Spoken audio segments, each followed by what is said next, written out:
Morning all the student. I am Dr. Himanshu Mathur, Associate Professor, Department of Management Studies, Faculty of Law and Governance, Jyoti Vidyapeeth Women's University. Today our topic is cash management.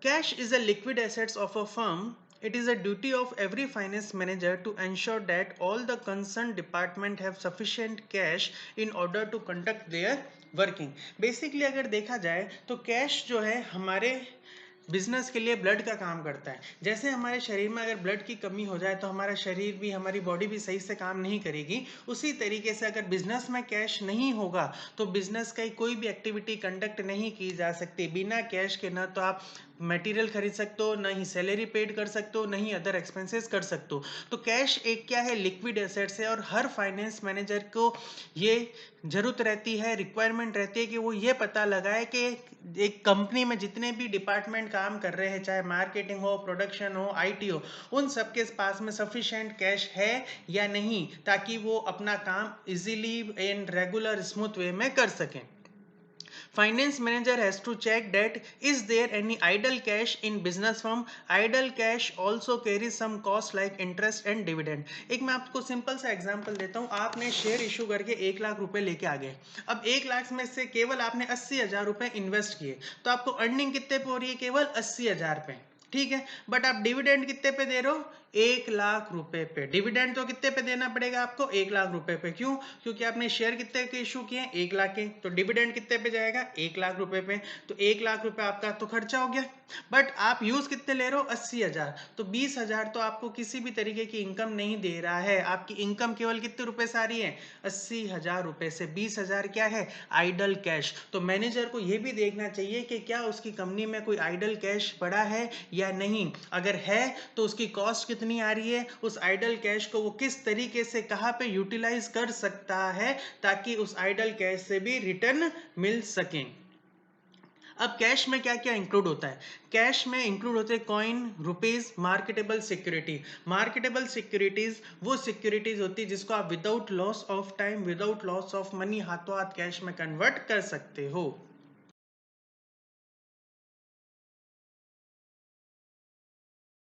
Y hold cash? Basically अगर देखा जाए तो cash एक ऐसी liquid assets है जो हमें return नहीं देती। कैसे? कि अगर मैं मेरे पॉकेट में, पर्स में 3,000 रुपए रखूं तो क्या मुझे कुछ रिटर्न मिलेगा? नहीं मिलेगा। 3,000 है तो वो 3,000 रुपए ही रहेंगे। फिर भी मैं वो कैश अपने पॉकेट में रखता हूँ। तो क्यों रखता हूँ? ऐसी क्या नीड है कि मुझे 3,000 रुपए मेरी पॉकेट में रखने? तो उसी तरीके से क्वेश्चन आता है कंपनी में कि आप कैश को होल्ड करके क्यों रख रहे हो? ऐसी क्या जरूरत है कि आप अपने बैंक अकाउंट में, आप अपने ऑफिस में 1 लाख 2 लाख रुपए लिक्विडिटी रख रहे हो? ऐसी क्या जरूरत है? तो यहाँ पे हम देख रहे हैं वाई होल्ड कैश। तो इसके 4 रीजन है। फर्स्ट रीजन है transaction motive. In order to meet the obligation for cash flow arising in the normal course of business, every firm has to maintain an adequate cash balance. A firm require cash for making payment for purchase of goods and service and have to pay many other expenses like electricity, stationery, water bill, etc. Basically अगर देखा जाए तो company में cash आता है और जाता है। कंपनी में कैश रिसिप्ट होता है और उसका पेमेंट होता है। अब अगर कंपनी को पेमेंट करना है, अगर उसने रॉ मटेरियल परचेज किया है, एम्प्लॉय को सैलरी देनी है, इलेक्ट्रिसिटी का बिल देना है, मशीन की रिपेयरिंग करानी, तो इन सब के लिए उसको क्या चाहिए? कैश चाहिए। हर दिन कंपनी में कोई ना कोई ट्रांजैक्शन होते हैं और बिजनेस में कोई भी ट्रांजैक्शन कैश के बिना नहीं होता है। तो पहला मोटिव क्या है कैश को रखने का? कि जितने भी हमारे ट्रांजैक्शन हैं उनको हम कंप्लीट कर सकें। Next, unforeseen problem. बेसिकली देखा जाए तो हमारा फ्यूचर क्या है? अनसर्टेन। हम एक ऐसे मार्केट में, एनवायरनमेंट में काम कर रहे हैं जो एक बिल्कुल चेंजिंग एनवायरनमेंट है। हर दिन मार्केट में कुछ ना कुछ नए चेंजेस आते हैं। कभी भी रिसेशन आ सकता है। अभी आप देख रहे हो कोविड-19 के कारण ये बेसिकली प्रॉब्लम क्या है? रिसेशन आने के चांसेस रहेंगे। और इसके अलावा क्या है? लोगों के पास में क्या है? काम नहीं हो रहा, लोगों के पास में काम नहीं है तो वो पेमेंट करेंगे कहाँ से?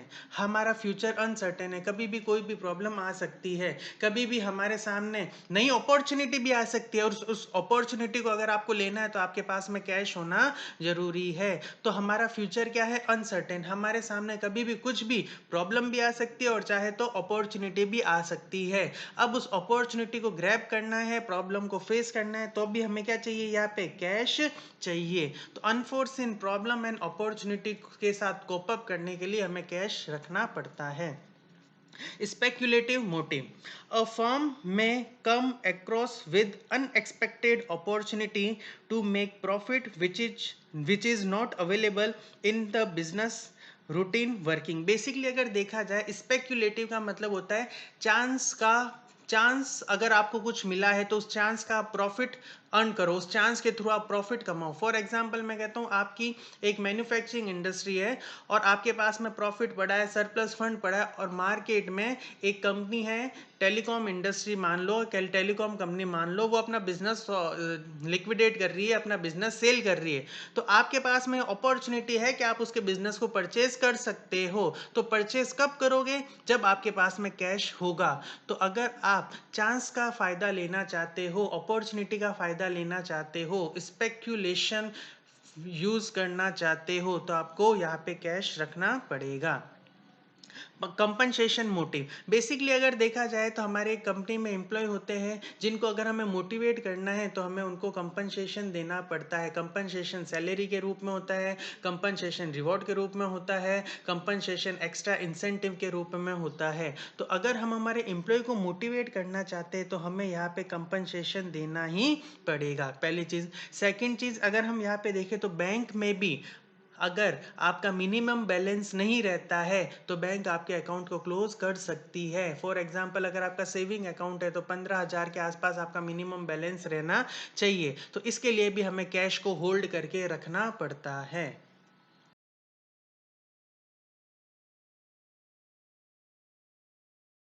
Next topic is objective and importance of cash management. First है meeting cash outflow. The main objective of cash management is to ensure the cash outflow as and when required. A firm should be able to make payment at different point of time without any liquidity problem. एक cash management का main objective ये होता है कि आपके पास में हमेशा उतना कैश अवेलेबल रहे जितना आपको पेमेंट करना है, ताकि आपको किसी भी आपके क्रेडिटर को, डिबेंचर होल्डर को, जो भी आपसे रुपए मांगने वाले हैं, उनको मना करने की जरूरत न पड़े। एक बार भी अगर आपने उनको कैश का पेमेंट नहीं किया तो हो सकता है उनके माइंड में आपकी नेगेटिव इमेज बन जाए और आपके रिलेशन उनसे खराब हो जाए। तो कैश मैनेजमेंट का फर्स्ट ऑब्जेक्टिव होता है to maintain the balance between the cash inflow and outflow. Minimizing the cash balance. एक कंपनी में न तो कैश ज़्यादा क्वांटिटी में होना चाहिए, न ही कम क्वांटिटी में। अगर ज़्यादा क्वांटिटी में है और उसमें से कुछ कैश आइडल पड़ा है जिसका बिल्कुल भी यूज़ नहीं आ रहा है, तो उसकी भी आपको कॉस्ट बियर करनी पड़ेगी। जैसा कि मैंने आपको एग्जांपल दिया, आप 1 लाख रुपए डिबेंचर इशू करके लेके आ गए, बट उस 1 लाख रुपए में से 80,000 से आप अपना बिजनेस कर रहे हो, 20,000 आपके पास में ऐसे ही पड़ा है, आपकी अलमारी में पड़ा है, बट आपको इंटरेस्ट कितने पे देना है? 1 लाख पे। अर्निंग कितने से आ रही है? 80,000 से। तो 20,000 आपका क्या हो गया? आइडल कैश, जिसके ऊपर आपको कॉस्ट बियर करनी पड़ रही है। तो आपका जो कैश का बैलेंस है न तो ज्यादा होना चाहिए न ही कम होना चाहिए। अगर कम भी हो गया, डेफिशिएंसी आ गई, तो आपके सारे काम, ट्रांजेक्शन रुक जाएंगे। क्यों? क्योंकि बिजनेस में बिना ट्रांजेक्शन, बिना कैश के कोई भी ट्रांजेक्शन नहीं हो सकता। Goodwill maintenance. Goodwill and reputation of firm is maintained if it meet all its obligation as and when these mature. एक कंपनी की मार्केट में इमेज तभी बनती है जब वो अपने सारे क्रेडिटर को, डिबेंचर होल्डर को टाइमली पेमेंट करती है। अगर आप टाइमली पेमेंट कर रहे हो तो आपकी मार्केट में पॉजिटिव इमेज बनेगी, जिससे आपकी गुडविल बनेगी। Cash discount. कैश डिस्काउंट में result in increase in production capacity and profit of firm. अगर आप लोगों को कैश डिस्काउंट अवेलेबल कराओगे, 10,000 की चीज अगर आप उनको 8,000 9,000 में दोगे, तो वो लोग आपके प्रोडक्ट लेंगे। क्यों? क्योंकि उनको भी बेनिफिट हो रहा है, 10,000 की चीज 9,000 में मिल रही है, और साथ में आपको बेनिफिट हो रहा है कि आपके पास में कैश की लिक्विडिटी भी इंक्रीज हो रही है, कैश का बैलेंस भी बढ़ रहा है। Healthy bank relation. बेसिकली क्या होता है, जो commercial bank maintain good relation with the firm having ample cash, these firm gate loan from bank at a lower rate of interest. अगर आपके बैंक के साथ में रिलेशन अच्छे हैं, आप बैंक की ईएमआई का टाइमली पेमेंट कर रहे हो, तो बैंक भी आपको इजीली लोन अवेलेबल करा सकती है at a lower interest rate. Unforeseen event, जैसा कि मैंने आपको बताया कि एक कंपनी जो है तो उसका जो फ्यूचर है वो अनप्रिडिक्टेबल है, कभी भी उसके सामने प्रॉब्लम आ सकती है, कभी भी उसके सामने अपॉर्चुनिटी आ सकती है। अब दोनों को फेस करने के लिए, प्रॉब्लम फेस करने के लिए, अपॉर्चुनिटी ग्रैब करने के लिए उसके पास में कैश होना जरूरी है।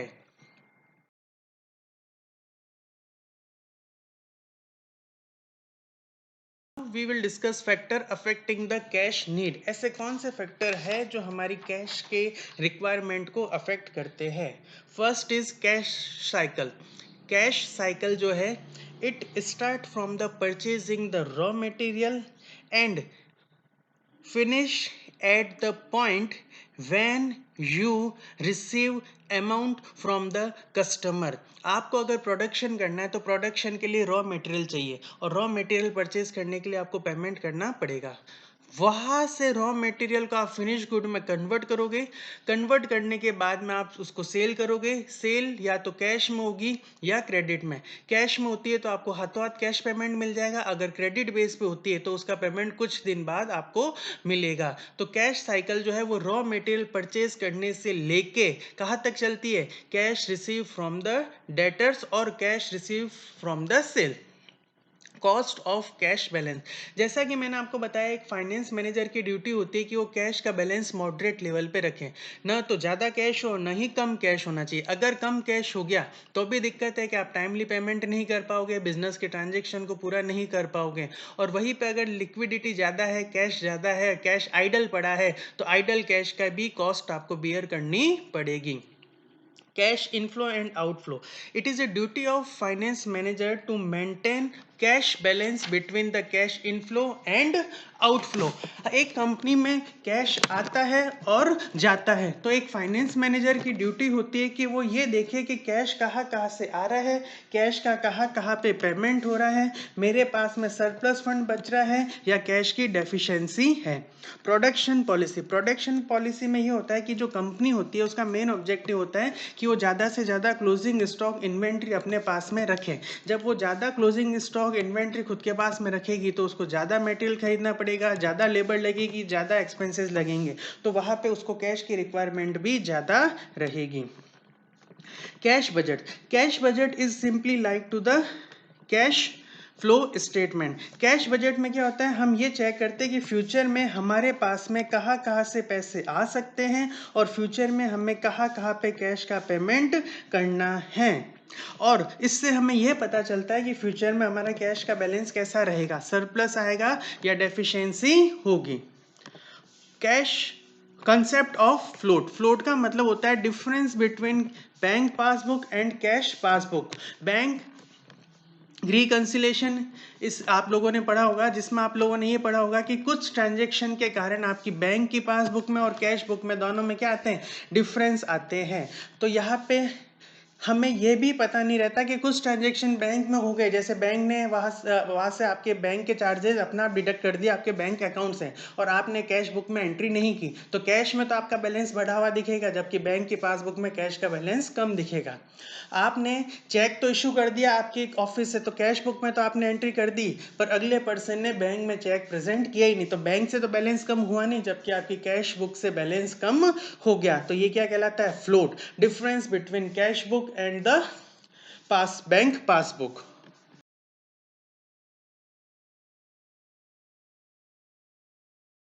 It is a statement of cash budget.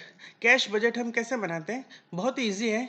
Opening cash balance plus cash receipt minus cash payment, तो आपके जो बैलेंस बचेगा वो बचेगा क्लोजिंग कैश बैलेंस। एक बहुत ही ईजी सा एग्जांपल लेता हूँ, आप अपने घर से 10 रुपये लेके निकले, तो ओपनिंग कैश का बैलेंस कितना हुआ, 10 रुपये। ऑन द वे रास्ते में आपको अपने रिलेटिव मिल गए जिन्होंने आपको 20 रुपये दे दिए, तो कैश रिसिप्ट कितनी हुई आपकी, 20 रुपये। तो टोटल रिसिप्ट, टोटल कैश कितना हुआ आपके पास में? 30 रुपये। घर आते आते आपकी इच्छा हुई कि एक डेयरी मिल्क खाते में मैं जाऊं, तो आपने क्या किया? 30 रुपये में से 15 रुपये की डेयरी मिल्क परचेज कर ली। तो आपके पास में क्लोजिंग कैश बैलेंस कितना बचा जब आप घर पे आए? 15 रुपये।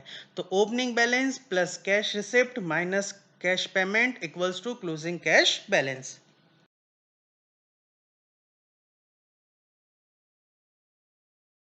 यहाँ पे पढ़ रहे principle of cash management. The objective of cash management is to reduce operating cash need to minimum possible extent without affecting routine transaction. Cash management का जो ऑब्जेक्टिव है वो ये ऑब्जेक्टिव होता है कि वो अपने पास में कैश का उतना बैलेंस रखे ताकि बिजनेस के ट्रांजेक्शन को इजीली कंडक्ट कर सके, न तो कैश का बैलेंस ज़्यादा हो न ही कैश का बैलेंस कम हो। तो यहाँ पे हम इनकी दो टेक्निक देख रहे हैं। फर्स्ट हम देख रहे हैं एक्लीरेट ऑफ कैश, मतलब कैश जल्दी से जल्दी आप अपने पास में जमा करके रखते हो। तो क्या क्या टेक्निक है कि जल्दी से जल्दी आप कैश अपने पास में जमा करके रख सकते हो? First, take payment from customer in safe mode like DD, cheque, online payment, it reduce the bank float. Basically अगर देखा जाए आज की डेट में सारा काम ऑनलाइन होता है, किसी भी पर्सन को बैंक जाके दूसरे के अकाउंट में पैसे जमा कराने की जरूरत नहीं है। इसमें टाइम भी वेस्ट होता है और हो सकता है कोई पर्सन बैंक जाना भूल गया हो किसी काम के कारण। तो आजकल क्या चल रहा है? Online payment. इससे आपके पास में कैश भी जल्दी रिसीव होता है, हाथों हाथ आपके बैंक अकाउंट में कैश जमा हो जाता है। तो जितना पॉसिबल हो सके ऑनलाइन ट्रांजैक्शन के थ्रू आप कैश का पेमेंट रिसीव करो। Second, provide self address envelope to customer for sending cheque. Basically क्या होता है, कभी कभी गलत एड्रेस लिखा जा सकता है और गलत एड्रेस के कारण आपके पास में चेक मिलने में देरी हो जाती है। तो क्या किया जाना चाहिए? कंपनी को खुद का सेल्फ एड्रेस एनवलप कस्टमर को दे देना चाहिए ताकि वो जब भी चेक सेंड करे तो यहाँ पे गलत एड्रेस पे पहुंचने के कारण जो टाइम वेस्ट हो रहा है वो टाइम वेस्ट न हो। Lock box system. Lock box system का मतलब होता है कंपनी क्या करती है, हर पोस्ट ऑफिस में एक बॉक्स रेंट पे ले लेती है और अपने कस्टमर को ये ऑर्डर दे देती है, इंस्ट्रक्शन दे देती है कि आपको हमारी कंपनी में आने की ज़रूरत नहीं है। अगर हमारी कंपनी आपके घर से दूर है तो हमारी कंपनी में आपको आने की ज़रूरत नहीं है। आपके घर के पास में जो भी पोस्ट ऑफिस है वहाँ पे हमारा बॉक्स नंबर ये है, आप वहाँ पे जाके हमारे बॉक्स में चेक डाल दीजिए। फिर कंपनी का जो भी बैंक होता है, एसोसिएट बैंक होता है, वहाँ के लोग आके उस पोस्ट ऑफिस के बॉक्स में से क्या करते हैं? चेक लेके चले जाते हैं और कस्टम और बैंक कंपनी के अकाउंट में एंट्री कर देती है। Decentralisation collection. आज की डेट में अगर हम देखें तो बैंक, एक कंपनी की ब्रांचेस अलग अलग जगह रहती है। फॉर एग्जांपल जोधपुर में है, जयपुर में है, बीकानेर में है। तो यहाँ पे कंपनी क्या करती है, हर ब्रांच के साथ में अपना कैश कलेक्शन सेंटर ओपन कर देती है ताकि बीकानेर वाले को अगर कैश जमा कराना है तो बीकानेर में इजीली जमा करा दे, जयपुर वाले को कराना है तो जयपुर में ही कैश जमा करा दे, जोधपुर वाले को कराना है तो जोधपुर में ही कैश जमा करा दें। उसको चेक भेजने में जो टाइम लगेगा वो टाइम यहाँ पे बच जाएगा। पर आज की डेट में अगर हम देखें तो सारा पेमेंट ऑनलाइन होता है, आपको डिसेंट्रलाइजेशन कलेक्शन सेंटर खोलने की जरूरत नहीं है। आप एक जगह बैठे बैठे अलग अलग जगहों से कैश रिसीव कर सकते हो through the online mode.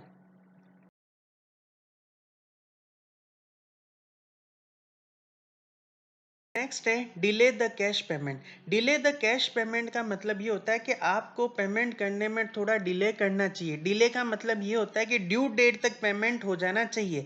For example अगर आपको किसी ने टाइम पीरियड दिया है कि आप मुझे 30 दिन के अंदर अंदर पेमेंट कर देना, तो आपको 30वें दिन पेमेंट करना है, ऐसा नहीं कि आप 31वें दिन पेमेंट करो। तो डिले का मतलब है जो टाइम पीरियड आपको दिया गया है उस टाइम पीरियड में ही आपको पेमेंट करना है, उसके बाद में पेमेंट नहीं करना है। 30 दिन का टाइम दिया गया है तो आप 30वें दिन पेमेंट कर दो, वो क्या कहलाता है? Delay the cash payment. First, get maximum credit. अगर आप raw material on the credit basis खरीद के ला रहे हो तो आपको यहाँ पे ट्राई करना चाहिए कि ज़्यादा से ज़्यादा दिन की आपको क्रेडिट मिल सके। जितनी ज़्यादा दिन की क्रेडिट आपको मिलेगी उतना पैसा आपके खुद के पास में रहेगा, उसको आप बैंक में रख के उसके ऊपर उतने दिन का इंटरेस्ट एक्स्ट्रा अर्न कर सकते हो। Don't make early payment. जैसा मैंने आपको ये बताया अगर आपको 30 दिन की क्रेडिट मिली है तो आप 30वें दिन ही पेमेंट करो, पहले दिन पेमेंट करने की रिक्वायरमेंट नहीं है। क्यों? क्योंकि 30 दिन तक अगर वो पैसा आप अपने बैंक अकाउंट में रखोगे तो 30 दिन तक आपको क्या हो सकता है, उसका इंटरेस्ट अर्न हो सकता है, इंटरेस्ट कमा सकते हो।